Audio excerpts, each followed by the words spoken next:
Vamos seguir então com o estudo do livro de Meditações em Mateus. Na manhã de hoje, então, veremos o trecho de Mateus 19, dos versículos 16 a 22. Passagem essa muito conhecida sobre o jovem rico. Para iniciarmos, gostaria de pedir aos irmãos ali da projeção que colocassem o trecho. Já colocaram, Mateus 19, 16 a 22. Vamos ler a uma só voz? E eis que alguém, aproximando-se, lhes perguntou: Mestre, que farei eu de bom para alcançar a vida eterna? Respondeu-lhe Jesus: Por que me perguntas acerca do que é bom? Bom só existe um. Se queres, porém, entrar na vida, guarda os mandamentos. E ele lhe perguntou: Quais? Respondeu Jesus: Não matarás, não adulterarás, não furtarás, não dirás falso testemunho. Honra teu pai e a tua mãe, e amarás o teu próximo como a ti mesmo. Replicou-lhe o jovem: Tudo isso tenho observado, que me falta ainda? Disse-lhe Jesus: Se queres ser perfeito, vai, vende os teus bens, dá aos pobres e terás um tesouro no céu. Depois vem e segue-me. Tendo, porém, o jovem ouvido esta palavra, retirou-se triste, por ser dono de muitas propriedades. Amém. Então, irmãos, esses versículos, eles detalham aí um diálogo de um jovem que buscou Jesus para perguntar a Jesus sobre o caminho para a vida eterna. Então, em primeiro lugar, aqui o autor acaba destacando é que nós precisamos entender que foi uma pessoa que procurou a Jesus Cristo com o desejo, com a intenção de ser salva. Foi uma pessoa que esteve ali tendo a atitude de ir até Jesus com esse intuito. Mas um ponto a destacar é que nem toda pessoa que deseja ser salva, mesmo assim ela vai poder ser salva. Isso não é o suficiente. Então, dentro de um período em que muitas pessoas não criam, estava havendo muita incredulidade no mundo, naquela época em que Jesus estava ali pessoalmente, as pessoas o rejeitavam, houve um homem que deliberadamente, por vontade própria, foi lá até Jesus para saber como se salvar. Foi falar ali com Cristo pela sua própria vontade. Ele não foi pedir uma cura, ele não foi interceder por alguém, mas ele veio perguntar a Jesus sobre a sua própria salvação. E aí ele iniciou essa conversa com Jesus de uma forma muito direta e clara. Ele não teve rodeios, ele foi objetivo e chegou até Jesus já perguntando o que ele queria saber e aquilo que era o ponto central da conversa entre eles dois. Mestre, o que farei eu de bom para alcançar a vida eterna? Então, se a gente olhar de uma forma superficial, se a gente for analisar como se fosse nos dias de hoje, alguém chegando para nós, se formos pessoas evangelistas e alguém chegar e perguntar, olha, o que eu faço para herdar a vida eterna? Pode parecer para a gente, assim, um primeiro olhar que, poxa, isso é bem promissor, né? Essa pessoa está vindo até mim, me perguntando o que ela precisa fazer para ganhar a vida eterna. É um passo muito grande para uma pessoa ser salva. Então, esse jovem, o autor detalha que ele não era uma pessoa ali cheia de preconceitos ou como algum fariseu. Alguém que estava ali tentando buscar cumprir um monte de regras e se justificar. Ele era alguém com interesse na salvação. Ele era alguém que já estava chegando a Cristo meio pronto, vamos dizer assim. Ele já estava no meio caminho andado. E ainda estava ali perante o próprio Salvador. Mas ao terminar essa conversa com Jesus, esse jovem, ali no final do versículo 22, ele se retira de um modo triste. Então, esse encontro com Jesus para esse jovem foi muito marcante. Ele chegou com uma intenção, ele chegou com algo muito bem definido e pronto, com praticamente uma decisão ali de se aproximar de Cristo com aquele intuito, e chegou com uma pergunta direta e reta. Só que em menos de 5 versículos aí, ele acabou saindo da presença de Jesus totalmente descontente e triste. Na Bíblia não existe nenhuma outra menção a esse jovem, então não existe nenhuma sequer possibilidade de ele ter se convertido depois dessa conversa.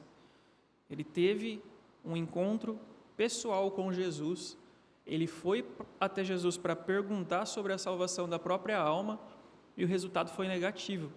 É algo totalmente incomum da gente pensar, da gente esperar. Quando hoje a gente encontra várias igrejas, vários pregadores falando: você precisa ter um encontro com Jesus.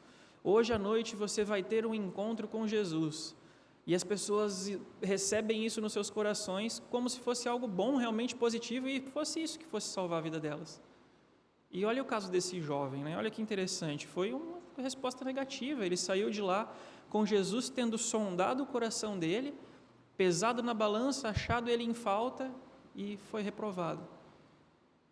Então, nós precisamos estar alertas e atentos a esse tipo de mensagem, em buscar encontros com Jesus, porque Jesus ele conhece o coração do homem, ele conhece as nossas vontades, os nossos pecados, os nossos desejos, e nem sempre esse encontro com Jesus vai ser o que as pessoas estão espalhando por aí.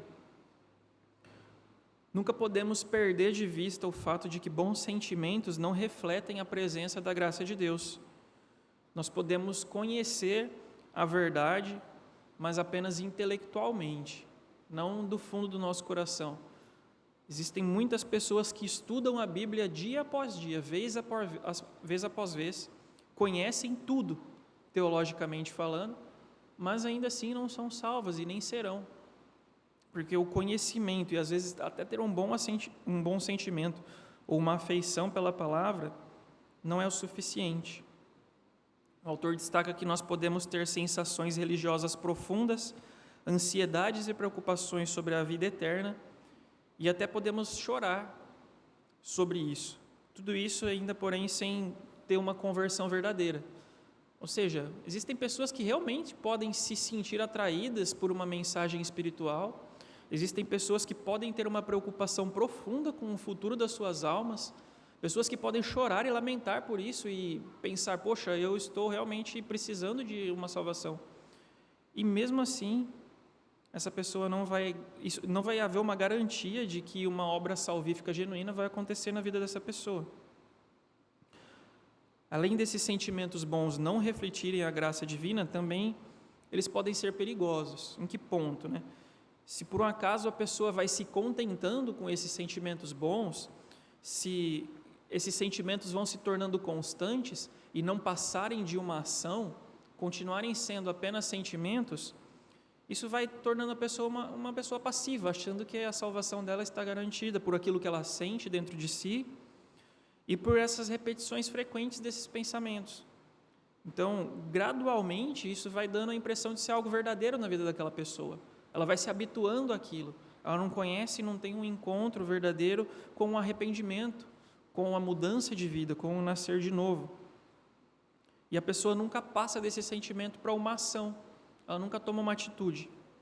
E interessante que no domingo passado à noite eu fui dar aula para as crianças e a aula foi sobre aquela passagem em que Nicodemos questiona Jesus também sobre a vida eterna, e aí Jesus diz para ele que importava que ele nascesse de novo.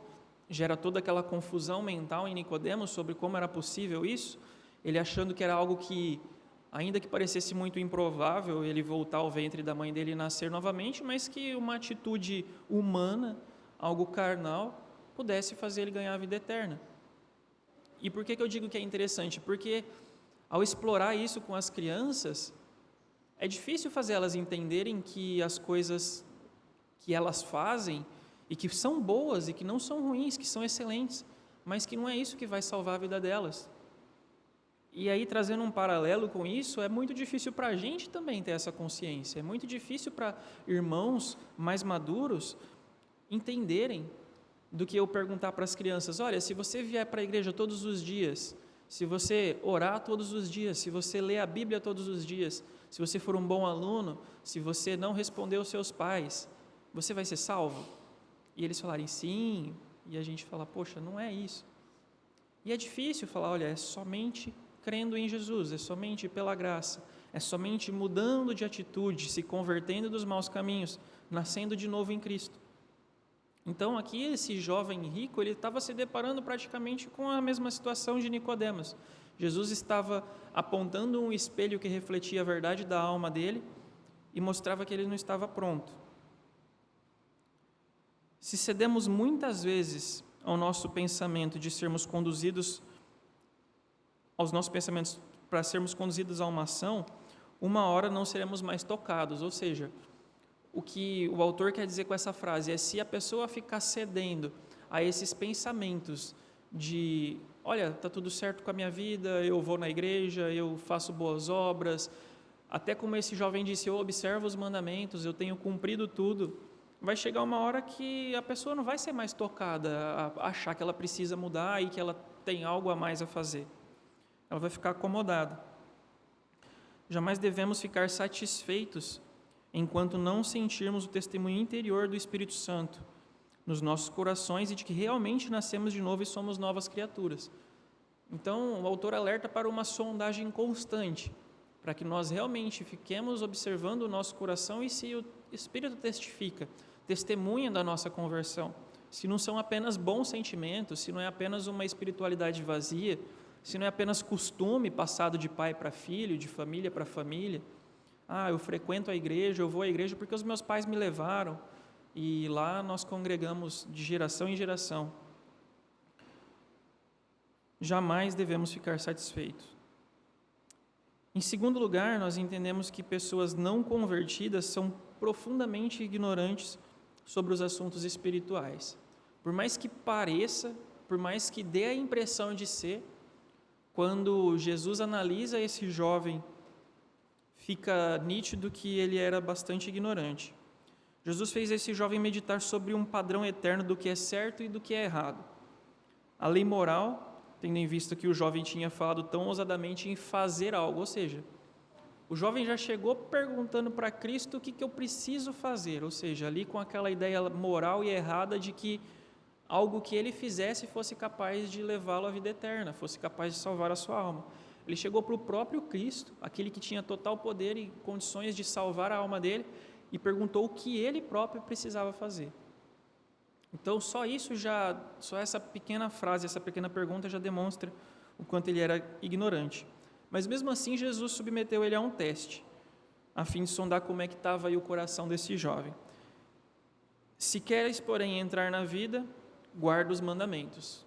Foi ali a primeira resposta que Jesus deu a ele. E Jesus até cita ali os mandamentos para ele.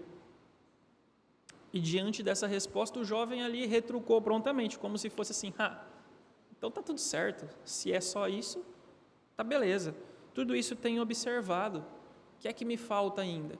Percebem que ele sentia que Jesus deu uma resposta para ele, que, olha, observa os mandamentos, e ele falava: não, eu estou fazendo, mas tem alguma coisa faltando? Completamente ignorante, ele se mostrou sobre essa espiritualidade e sobre o conhecimento dos estatutos de Deus, e ele nem sequer duvidou que ele podia estar descumprindo com perfeição toda essa lei dos mandamentos. Então ele achava superficialmente que ele estava arrasando ali com os mandamentos e que estava tudo certo. Tá bom, isso eu já estou fazendo, o que é que falta? O que é que está faltando? E aí o autor pergunta: quão confusa devia ser a mente desse cara quanto à natureza da lei de Deus, e quão baixas deviam ser essas ideias que ele tinha sobre a santidade que Deus exige de cada um de nós, para ele se julgar alguém capaz de estar cumprindo a lei, a ponto de falar para Jesus: eu estou fazendo, está tranquilo, o que é que está faltando então? Os irmãos percebem como essa ignorância espiritual daqueles que não creem verdadeiramente fica evidente quando se explora de uma maneira mais profunda as intenções das pessoas? Infelizmente, essa ignorância ela acaba sendo bem comum nos dias de hoje também, na vida de muitas pessoas. E o autor fala que existem muitas pessoas, milhares batizadas aí na igreja, e que não sabem mais sobre as doutrinas fundamentais do cristianismo do que muitos pagões, muitas pessoas que sequer ouviram falar, que sequer foram evangelizadas, ou seja, pessoas batizadas que estão dentro de igrejas, que são membros, estão tão ignorantes quanto. Pessoas que pensam que estão salvas ou que podem salvar as suas próprias almas através das obras. Então, é triste, irmãos, é uma realidade bastante ruim e um diagnóstico também bastante certo, mas O mundo está cheio de cristãos que estão se achando como o jovem rico. Eu tenho feito tudo e eu mereço ser salvo por tudo que tenho feito. Em último lugar, a gente percebe que um ídolo arraigado no coração, ele pode arruinar a alma para sempre. Então Jesus, ele sabia, obviamente, tudo aquilo que estava se passando na vida daquele jovem. E aí, depois desse início de conversa, aí Jesus foi lá no ponto, finalmente ele chegou lá e tocou na ferida. Ele mostrou para aquele jovem que ele tinha um pecado arraigado no coração dele e expôs aquilo de forma assim nítida, que o jovem ia entender. Vá, vende os teus bens, dê aos pobres, e aí você vai ter um tesouro no céu. Depois vem e segue-me. Jesus respondeu o que ele queria saber. Ele não saiu de lá sem resposta. Ele teve o encontro com Jesus, ele recebeu a verdade, ele recebeu um diagnóstico do que ele precisava fazer.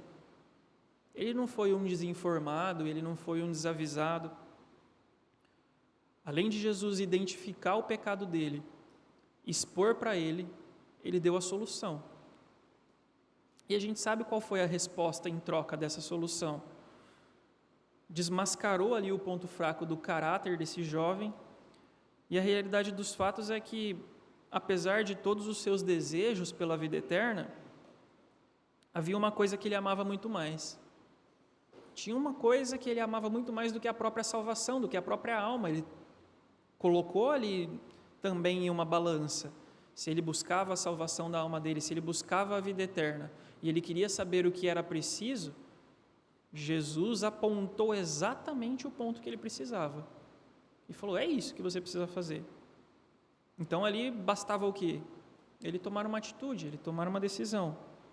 Que é o que a gente comentou agora há pouco, sobre pessoas que vivem em um sentimento e vão se acostumando com isso, vai se tornando algo natural e eles nunca tomam uma decisão. Então havia essa coisa que ele amava muito mais do que a salvação da própria alma, ou seja, as riquezas materiais. Ele estava profundamente apegado às riquezas do mundo, as riquezas que ele tinha acumulado durante ali a sua vida, que aparentemente ainda era bem curta, um jovem, né? Ainda assim era rico e era apegado a essa riqueza. Desse modo, o jovem rico não passou na prova. Ele foi pesado na balança, foi achado em falta. E a narrativa termina com essas tristes palavras. Tendo, porém, o jovem ouvido esta palavra, retirou-se triste, por ser dono de muitas propriedades.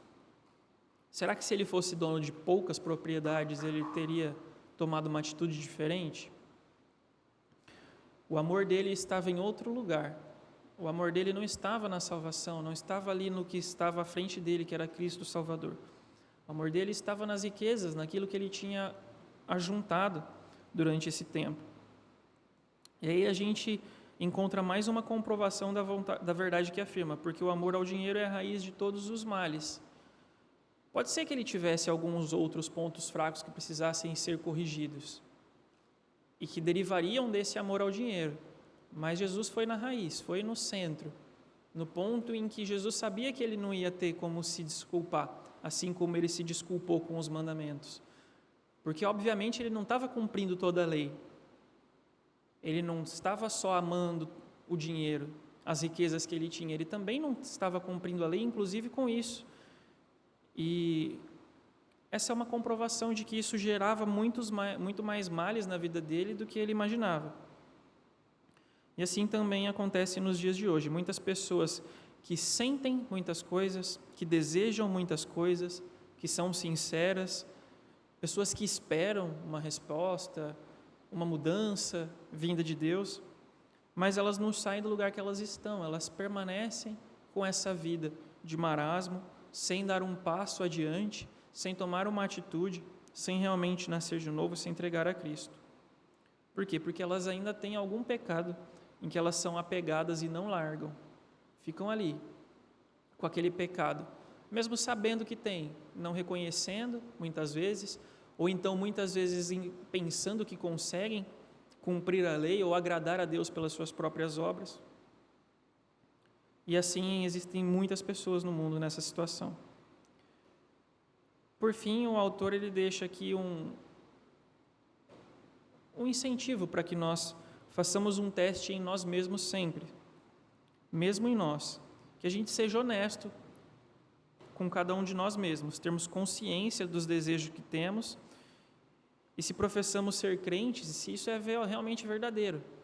Se nós olharmos para dentro de cada um, entendermos os nossos desejos, os nossos anseios, e se a gente fala, olha, eu sou um crente, eu creio em Cristo, se isso é realmente verdade, olhar para dentro de nós e saber se a gente tem desistido de todos os ídolos, se não existe nenhum pecado secreto em que nós somos apegados, se nós tiramos a idolatria da nossa vida e passamos a ter um único Deus, ou seja, se o nosso ego, se o nosso eu saiu do centro da nossa vida e Cristo assumiu o centro da nossa vida, porque a partir do momento em que algo tem o centro da nossa vida e não é Cristo, isso é idolatria. Nós estamos amando, adorando mais outra coisa do que a Cristo.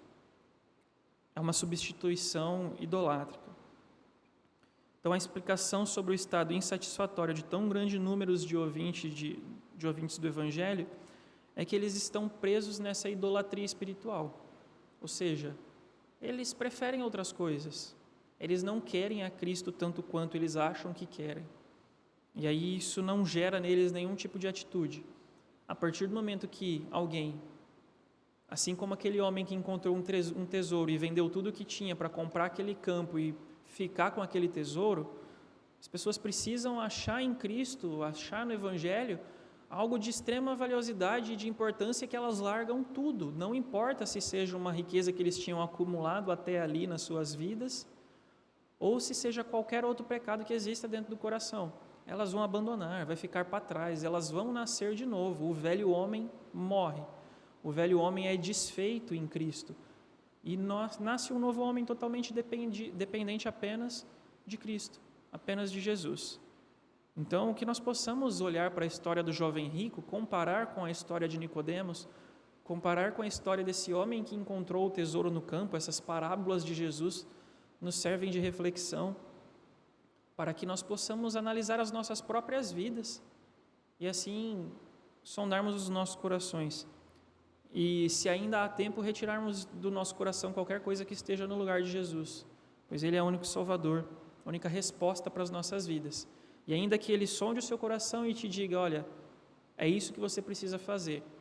Se você não fizer, não vai adiantar de nada.